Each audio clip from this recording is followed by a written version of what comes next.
100 kilo chicken एक दिन में खाने वाला ससुराल। मनीष, तुम अमेरिका से वापस कब आओगे? अब तो 6 महीने हो गए। मैं तुम्हें बहुत मिस कर रही हूँ। रजनी अपने बेड पर बैठकर अपने बॉयफ्रेंड मनीष से वीडियो कॉल पर बातें कर रही होती है, जो इस वक्त अमेरिका में था। रजनी, मैं नेक्स्ट संडे वापस आ रहा हूँ। मैं जिस काम से अमेरिका आया था वो हो गया है।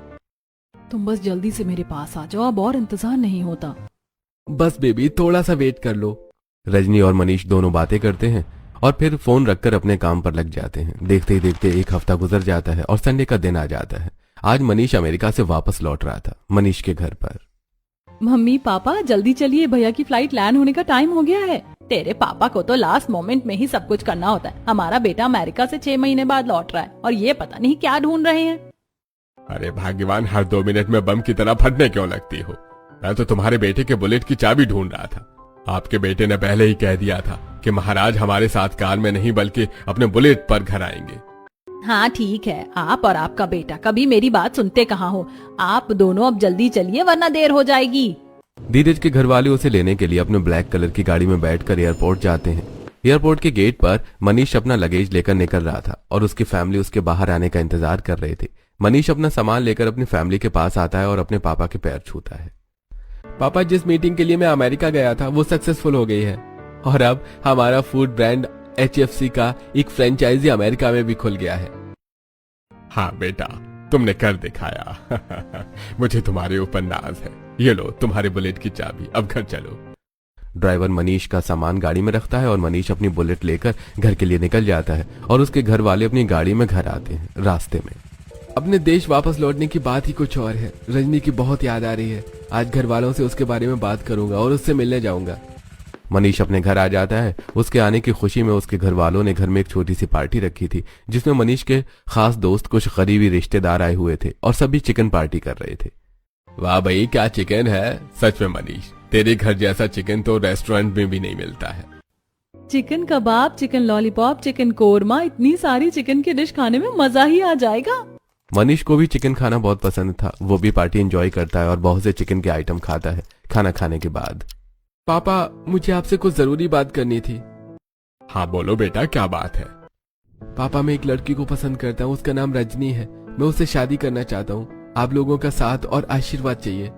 अरे मनीष, मुझे तुम्हारे ऊपर पूरा विश्वास है। अगर तुमने कोई लड़की पसंद की है तो वो जरूर अच्छी होगी। तुम फिक्र मत करो। हम 1-2 दिन में रजनी के घर जाकर उसके माता पिता से बात करेंगे। धीरज की बात सुनकर मनीष बहुत खुश हो जाता है और अपने दोस्तों के साथ पार्टी एंजॉय करने लगता है। वहीं रजनी के घर पर विक्की, तू मेरे सामने चिकन क्यों खा रहा है? तुझे पता है ना मैंने नॉनवेज खाना छोड़ दिया है। फिर तू मुझे हमेशा तंग क्यों करता है? मैंने कहाँ तंग किया दीदी? देखो, मैं तो आपसे कितनी दूर बैठा हुआ हूँ। अगर चिकन देखकर आपको खाने का मन कर रहा है तो इसमें मेरी क्या गलती? देखो ना माँ, ये विक्की मुझे तंग कर रहा है। बहुत हो गया तुम लोगों का ड्रामा। जल्दी से अपना अपना खाना खत्म करो और जाओ अपने कमरे में। रजनी बेटा, तुम तो पहले नॉनवेज खाती थी ना, तो फिर तुमने नॉनवेज खाना क्यों छोड़ दिया? पापा, जब से मैंने प्रेमानंद जी महाराज को सुनना शुरू किया है और नाम जब शुरू किया है, तब से मैंने नॉनवेज खाना बंद कर दिया है। हाँ, अगर ऐसी बात है तो बेटा, मुझे तुम्हारी शादी किसी वेजिटेरियन फैमिली में करनी होगी। अपने पिता की ये बात सुनकर रजनी अपने ख्यालों में खो जाती है। मनीष की फैमिली तो नॉन वेजिटेरियन है। मनीष ने बताया था कि उसके घर में हर दूसरे दिन चिकन या मछली बनता है। पता नहीं मैं शादी के बाद अपने ससुराल में कैसे रहूंगी। छोड़ना रजनी, जब प्यार किया तो डरना क्या। रजनी बेटा, कहाँ खो गई? रजनी अपने ख्यालों में खोई हुई थी कि संजय उसे आवाज देता है। संजय की आवाज से रजनी अपने ख्यालों से बाहर आती है और जल्दी से खाना खाकर अपने कमरे में चली जाती है और मनीष को कॉल करती है। मनीष, तुम फाइनली आ गए। हम दोनों कब मिलेंगे? मुझे तुमसे मिलना है। बेबी, मैं भी तो तुमसे मिलना चाहता हूँ और मेरे पास तुम्हारे लिए गुड न्यूज है। क्या आज रात हम लोग डिनर साथ में करें? हाँ जरूर, हम लोग अपने फेवरेट रेस्टोरेंट चलेंगे। मनीष से बात करके रजनी बहुत खुश थी। रात में रजनी डिनर पर जाने के लिए अच्छा सा रेड कलर का ड्रेस पहनती और अच्छे से मेकअप करती है। रेस्टोरेंट में, सर अपना ऑर्डर बता दीजिए। आप चिकन लॉलीपॉप, चिकन तंदूरी कबाब, चिकन बिरयानी ये सब ले आइए। रजनी के आने से पहले ही मनीष काफी सारी चिकन की डिश ऑर्डर कर देता है। वेटर सारी डिश लाकर टेबल पर रख देता है। तब तक रजनी भी रेस्टोरेंट में आ जाती है। रजनी, तुम कितनी सुंदर लग रही हो। वो सब तो ठीक है, लेकिन तुमने ये सब क्या ऑर्डर कर लिया? तुम्हें पता है ना मैं नॉनवेज नहीं खाती हूँ। सॉरी बेबी, मैं भूल गया था कि तुम नॉनवेज नहीं खाती हो। मैं तुम्हारे लिए अभी कुछ ऑर्डर कर देता हूँ। मनीष वेटर को बुलाता है और पनीर बटर मसाला, रुमाली रोटी, fried rice, chilli paneer, paneer kebab, काफी कुछ ऑर्डर करता है।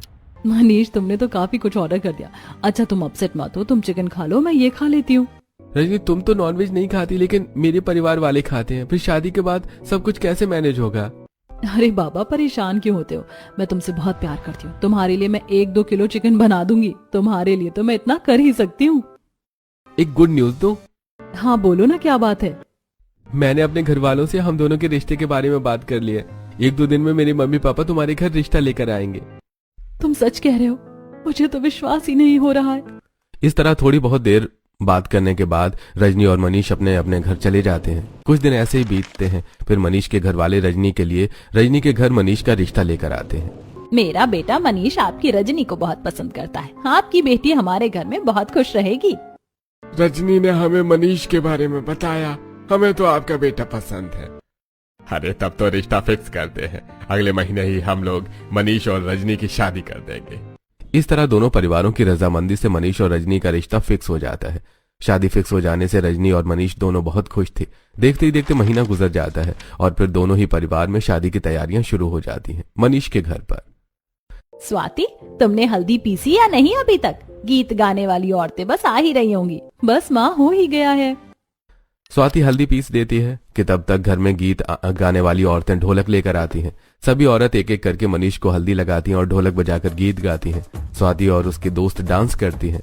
छोटे छोटे भाइयों के बड़े भैया आज बनेंगे किसी के सैया, ढोल नगाड़े बजे शहनाइयाँ, झूम के आई मंगल घड़ियाँ।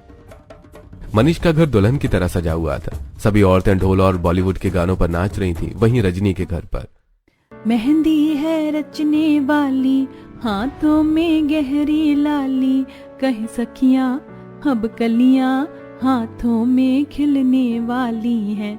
आपके हाथों में मेहंदी कितनी खिल रही है? कहते हैं अगर पति प्यार करे तो मेहंदी का रंग अच्छा चढ़ता है। मेहंदी वाली की बात सुनकर रजनी शर्मा जाती है। देखते ही देखते शादी का दिन आ जाता है और मनीष रजनी से शादी करके उसे अपने घर ले आता है। वहीं निर्मला हाथों में आरती का थाल लेकर अपने बहू बेटे का आने का इंतजार कर रही है। दाहिने पैर से कलश गिराकर गृह प्रवेश करो रजनी बेटा। रजनी कलश गिराकर घर के अंदर आती है। तभी स्वाति, रजनी थक गई होगी, उसे मनीष के कमरे में ले जाओ। स्वाति रजनी को मनीष के कमरे में ले जाती है। शादी की रस्मों की वजह से रजनी काफी थक गई थी, इसीलिए वो बिस्तर पर लेटते ही सो जाती है। और अगली सुबह आज मेरी पहली रसोई है और मैं ये साड़ी पहन नहीं पा रही हूँ। मनीष उठो ना, देखो ना मैं साड़ी नहीं पहन पा रही। सुबह सुबह नींद क्यों खराब कर रही हो? स्वाति को बुला लो ना। मनीष स्वाति को रजनी को साड़ी को पहनाने के लिए बुलाता है और स्वाति आकर रजनी को साड़ी पहना देती है। आज मेरी पहली रसोई है और आज ही मैं लेट हो गई। पता नहीं मेरी सासू माँ मुझसे पहली रसोई में क्या बनाने के लिए बोलेंगी। मैं तो बहुत ज्यादा एक्साइटेड हूँ। ये सारी बातें सोचते हुए रजनी किचन में जाती है, जहाँ उसकी सास सबके लिए चाय बना रही थी। माँ जी, आज पहली रसोई में क्या बनेगा? रजनी, तुम पहली रसोई में 100 किलो चिकन बना दो, साथ में सोया चाप, पनीर बटर मसाला, नान, रोटी, मनीष के लिए गाजर का हलवा और हम सब के लिए खीर बना देना। इतने सारे खाने का नाम सुनकर रजनी के होश उड़ जाते हैं। 100 किलो चिकन?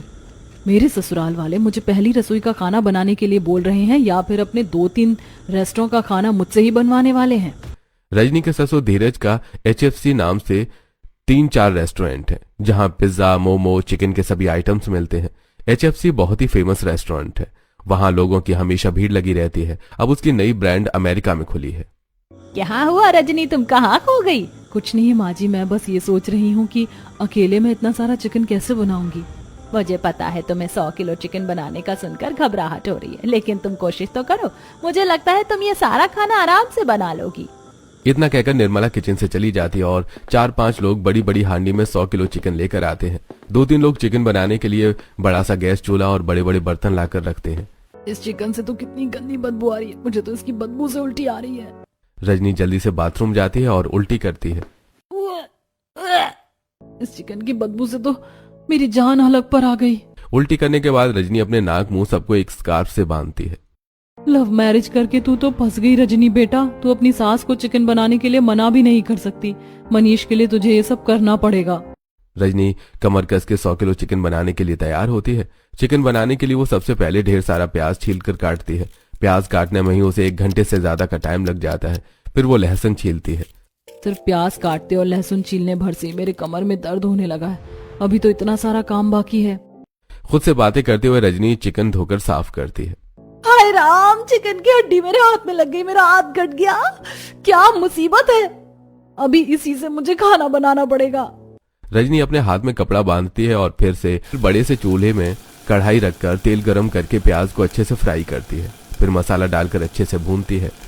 इतनी बड़ी बड़ी करछी चलाने में तो मेरे हाथ दुख रहे हैं। इतनी मेहनत करने के बाद मसाला तो तैयार हो गया, बस ग्रेवी बनाकर चिकन को मिलाना है।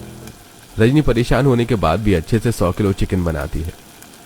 100 किलो चिकन तो बन गया, अब बस थोड़ा बहुत खाना और मीठा बनाना है। चिकन बनाने के बाद रजनी फटाफट से गाजर का हलवा, खीर, सोया चाप, पनीर बटर मसाला, नान, रोटी सब कुछ बनाती है। रजनी किचन में खाना बना रही थी कि तभी उसकी सास निर्मला किचन में आती है। रजनी, लग रहा है तुमने बहुत ही अच्छा चिकन बनाया, खुशबू बाहर तक आ रही है। सारा खाना बनाया नहीं? जी माँ जी, सारा खाना बन गया है। आप सभी को डाइनिंग टेबल पर बैठने के लिए कहिए, मैं खाना लेकर आती हूँ। रजनी के सास ससुर नंद और मनीष डाइनिंग टेबल पर बैठ जाते हैं। बेटा सबसे पहले हमें मीठा खिलाओ। ससुर के कहने पर रजनी सबके लिए खीर और हलवा निकालकर कटोरी में देती है। जैसे ही सब उसे खाते हैं, वाह वाह वाह वाह रजनी बेटा, तुमने तो कितना टेस्टी खीर बनाया है। मुझे तो लग रहा था कि तुम्हें शायद खाना बनाना नहीं आता, पर तुम तो मास्टर शेफ की तरह खाना बनाती हो। भाभी सच में हलवा भी बहुत ही गजब का बना है, मुझे तो इंतजार ही नहीं हो रहा चिकन खाने के लिए। रजनी बेटा, तुम स्वाति की बात छोड़ो, हम सबके लिए इतना सारा खाना बनाते बनाते तुम थक गई होगी। अब एक काम करो, तुम खाना खा लो और खाना खाकर अपने कमरे में जाकर आराम करो। 100 किलो चिकन और सबके लिए इतना सारा खाना बनाकर रजनी सच में बहुत थक गई थी। इसीलिए वो अपने ससुर का बात मानकर खाना खाती और फिर आराम करने के लिए अपने कमरे में चली जाती है और बेड पर लेट कर सोचती है। मुझे तो यकीन ही नहीं हो रहा, आज मैंने 100 किलो चिकन बनाया। भगवान करे मुझे इतना सारा चिकन अब कभी ना बनाना पड़े। एक तरफ रजनी इतना सारा खाना बनाकर कमरे में आराम कर रही थी, तो वहीं उसके ससुराल वाले सारा खाना पैक करवाकर उसे ऑर्फनेज में ले जाते हैं। मनीष की गाड़ी जैसी ऑर्फनेज पहुंचती है, ऑर्फनेज के सारे बच्चे उनकी गाड़ी के पीछे पीछे भागने लगते हैं। मम्मी पापा, हम लोगों को देखकर ये बच्चे कितने खुश हो जाते हैं। इसीलिए तो बेटा मुझे ऑर्फनेज में इन बच्चों से आकर मिलना अच्छा लगता है। धीरज, निर्मला, स्वाति, मनीष सभी खाना लेकर ऑर्फनेज के बच्चों के पास आते हैं, जो लाइन लगाकर खाना लेने के लिए खड़े थे। स्वाति और मनीष सभी बच्चों को खाना देते हैं, जबकि धीरज और निर्मला सभी वृद्ध लोगों को खाना देते हैं। मम्मी पापा कहाँ चले गए? स्वाति, वो रहे तुम्हारे पापा। धीरज एक बच्चे को अपनी गोद में बिठाकर अपने हाथ से उसे चिकन खिला रहे थे। अरे बेटा, तुम्हें चिकन खाना पसंद है ना? हाँ अंकल, मुझे चिकन खाना बहुत पसंद है। धीरज अनाथ बच्चों की तोतली बातें सुनकर हंस देता है। धीरज के परिवार वाले सभी को अच्छे से खाना खिलाते हैं और फिर घर वापस आ जाते हैं। धीरज अपने परिवार के साथ अक्सर ऑर्फनेज में खाना देने के लिए जाया करता था। कुछ दिन ऐसे ही बीतते हैं। एक दिन रजनी परात में ढेर सारा आटा गूंथती है और कहती है, मुझे तो लगा था कि मेरे ससुराल में 100 किलो चिकन सिर्फ एक बार बनाना पड़ेगा, लेकिन ये तो हमेशा का हो गया। मेरे ससुराल वाले तो एक नंबर के पेटू हैं, ठूस ठूस कर खाना खाते, पता नहीं इतना सारा खाना जाता कहाँ है। रजनी आटा गूंथ रही थी कि तभी उसकी सास किचन में आती है। बहू, अब तो काफी दिन हो गए, थोड़ा जल्दी जल्दी हाथ चलाया करो। मैंने तुम्हें सुबह बताया था ना, आज तुम्हें 100 रोटियां बनानी है और तड़के वाली दाल बनी या नहीं? हाँ माँ जी, मैंने तड़के वाली दाल बना दी और 100 रोटियां बनाने के लिए आटा भी लगा दिया, बस रोटियां बनानी बाकी है। ठीक है बहू, तू रोटियां बना ले। तेरे ससुर जी को रेस्टोरेंट भी जाना है, तो थोड़ा जल्दी काम करना, और आज काम वाली भी नहीं आएगी, तो रोटियां बनाने के बाद घर में झाड़ू पोछा भी कर देना। इतना कहकर निर्मला किचन से चली जाती है। झाड़ू पोछा लगा देना?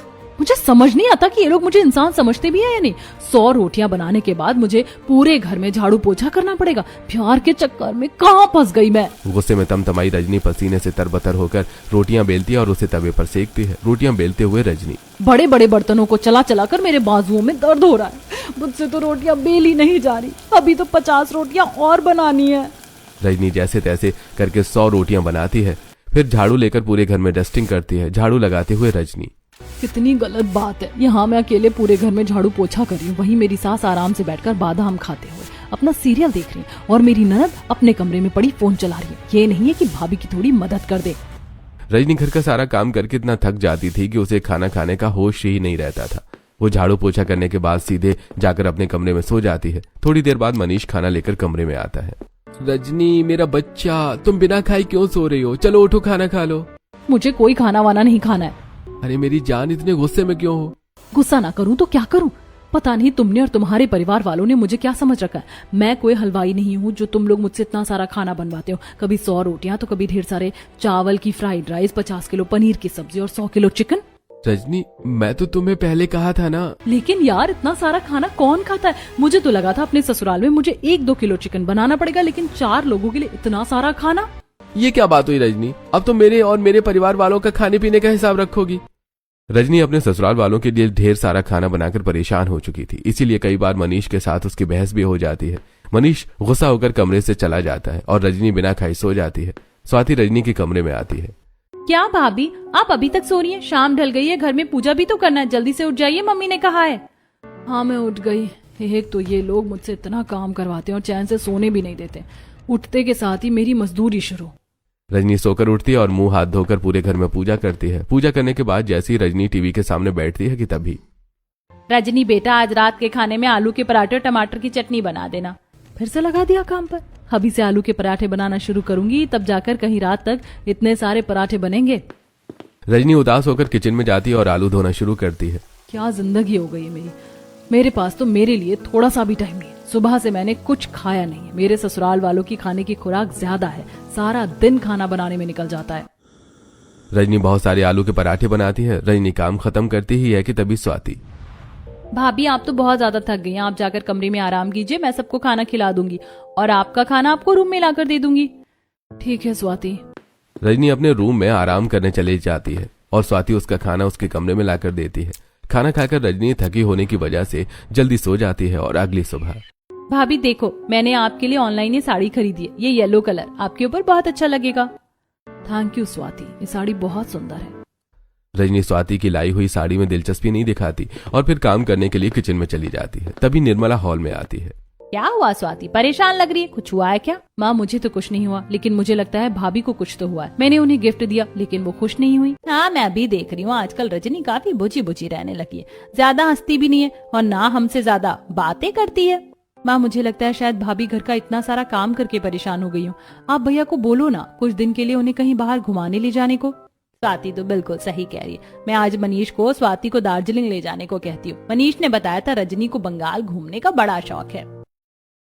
शाम को जब मनीष घर आता है तब निर्मला।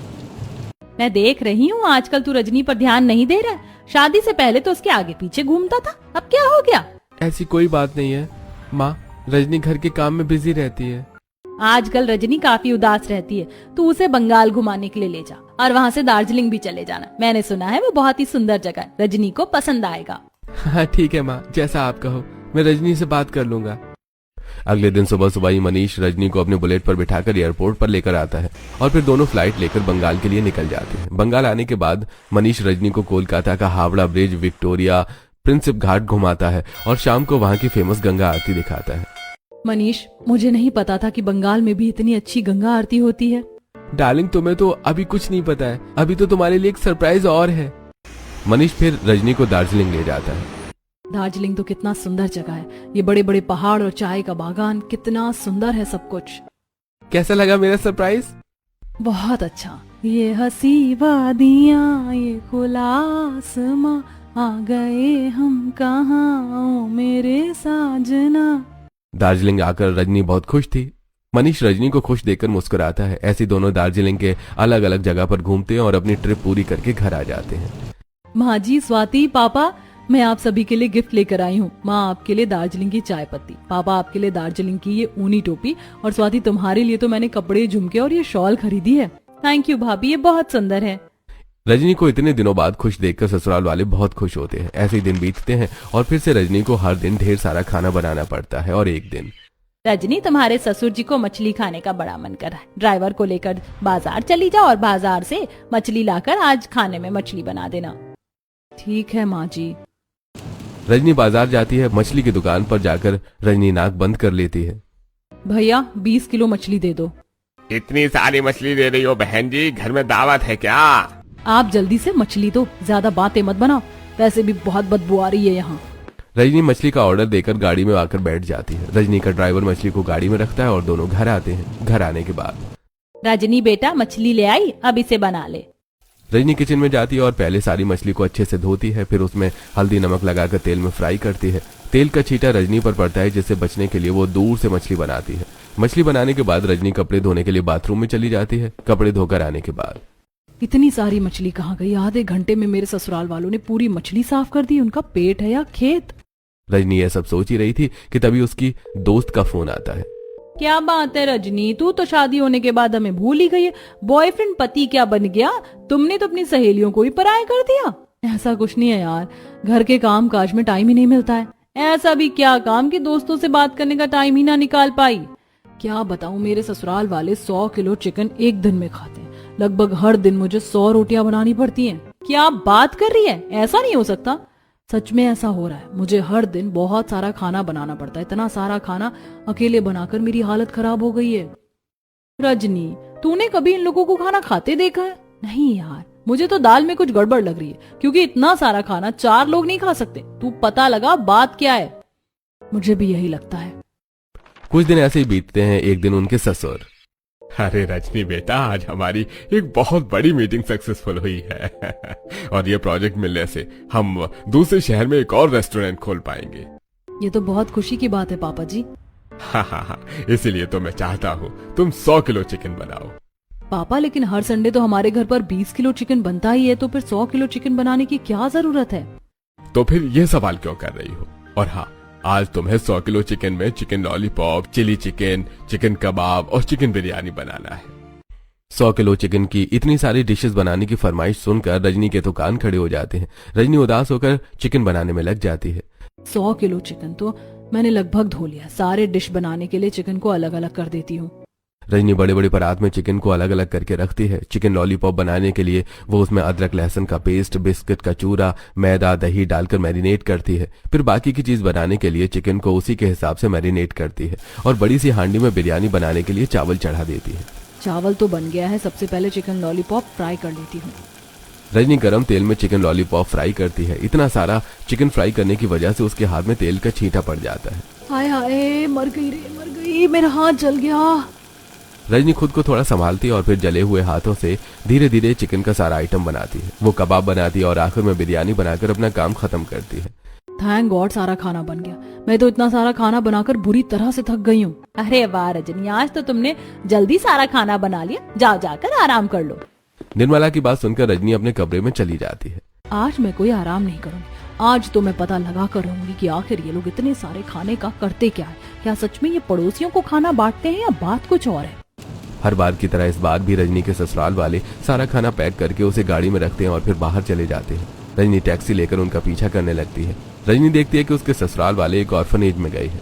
रजनी टैक्सी से उतरकर ऑर्फनेज के अंदर आती है और अपनी साड़ी से अपना चेहरा ढक लेती है। अरे बच्चों, इधर आओ। देखो अंकल आज तुम्हारे लिए चिकन लॉलीपॉप, चिकन कबाब लेकर आए हैं। अरे वाह अंकल, आज हम लोग टेस्टी टेस्टी चिकन लॉलीपॉप खाएंगे। बड़ा मजा आएगा। रजनी देखती है कि उसके ससुर बच्चों को अपने हाथ से चिकन खिला रहे हैं। वहीं स्वाति और निर्मला बूढ़े लोगों को खाना दे रही है और मनीष खाना निकालकर सभी को दे रहा है। ये देखकर रजनी का दिल पिघल जाता है। मेरे ससुराल वाले कितने अच्छे। मैंने उन्हें कितना गलत समझा। ये लोग तो बेचारे अनाथ लोगों की मदद कर रहे हैं। मैंने गुस्से में पता नहीं सबको क्या कुछ कह दिया। अपनी आंखों से सब कुछ देखने के बाद रजनी उसकी आंखों से आंसू गिरने लगते हैं। मुझे इतना गुस्सा नहीं होना चाहिए था, लेकिन इन लोगों को भी मुझे सच्चाई बतानी चाहिए थी। पता नहीं इन्होंने मुझसे इतनी बड़ी बात क्यों छुपाई। आज मैं घर जाकर इनसे सब कुछ पूछूंगी। ये सब सोचकर रजनी ऑर्फनेज से बाहर आ ही रही थी कि तभी एक 15 साल का बच्चा ऑर्फनेज के अंदर आता है और धीरज के पैर पकड़ लेता है। धन्यवाद साहब, आपकी वजह से मैं अपनी माँ की जान बचा पाया। धीरज एक दिन कार में अपने रेस्टोरेंट की तरफ जा रहा था। तभी उसके गाड़ी में एक 15 साल का लड़का रोते हुए आता है। धीरज उसे अपनी जेब से पैसे निकाल कर देता है। तब साहब, मुझे पैसे नहीं चाहिए, आप बस मेरी मदद कर दीजिए। प्लीज आप मुझसे 100 किलो चिकन खरीद लीजिए। ये क्या बोल रहे हो? इतना सारा चिकन, इसका मैं क्या करूंगा? प्लीज साहब मेरी मदद कर दीजिए। मुझे मेरी माँ की किडनी का ऑपरेशन करवाना है। मेरी चिकन दुकान के मालिक ने कहा है कि अगर मैं 100 किलो चिकन बेच दूंगा तो वो मेरी माँ का ऑपरेशन करवा देगा, और अगर मैं चिकन नहीं बेच पाया तो वो मेरे पैसे काट लेगा। रामू को रोते बिलखता देखकर धीरज को उस पर दया आ जाती है और वो रामू से 100 किलो चिकन खरीद लेता है और फिर उससे चिकन खरीदता रहता है। बेटा रो मत, अब तुम्हारी माँ ठीक है ना? हाँ साहब, अब वो बिल्कुल ठीक है, और अब तो वो मुझे अपने हाथ से खाना बनाकर खिलाती भी है। ये सब क्या है जी? मतलब आपने इस बच्चे की मदद करने के लिए हमसे झूठ कहा कि आपने मन्नत की है कि रेस्टोरेंट की तरक्की होने पर 100 किलो चिकन बनाएंगे, जबकि आप इस लड़के की मदद करने के लिए 100 किलो चिकन बनवाते थे। मुझे माफ करना, मेरा इरादा गलत नहीं था। अपने सास ससुर की बात सुनकर रजनी गुस्से में अपने चेहरे से घूंघट हटाती है और सबके सामने आती है। आप लोगों ने मुझसे इतना बड़ा झूठ बोला है। आपने दूसरों के बारे में सोचा, लेकिन अपने घर की लक्ष्मी, अपनी बहू के बारे में सोचना भूल गए। जिस दिन से मैं आपके घर पर बहू बनकर आई हूँ, उस दिन से आप लोगों ने मजदूरों की तरह मुझसे खाना बनवाया। ऐसा नहीं है बहू। आप लोगों ने एक बार भी नहीं सोचा कि मैं अकेले 100 किलो चिकन कैसे बनाऊंगी। सिर्फ यही नहीं, आपने हर दिन मुझे ढेर सारा खाना बनवाया था ताकि आप ऑर्फनेज में दान कर सके। रजनी, पापा से ऐसे बात मत करो। क्यों ना करूं मैं ऐसे बात? आप लोगों ने एक बार भी सोचा कि आपकी बहू नॉनवेज नहीं खाती है, उसको नॉनवेज की स्मेल से वॉमिटिंग आती है, उसकी तबीयत खराब है। इतना सारा खाना बनवाने के बाद भी आप लोग घर का काम भी करवाते हैं। और मनीष, तुमने भी मुझे धोखे में रखा। ये सब कहकर रजनी रोना शुरू कर देती है।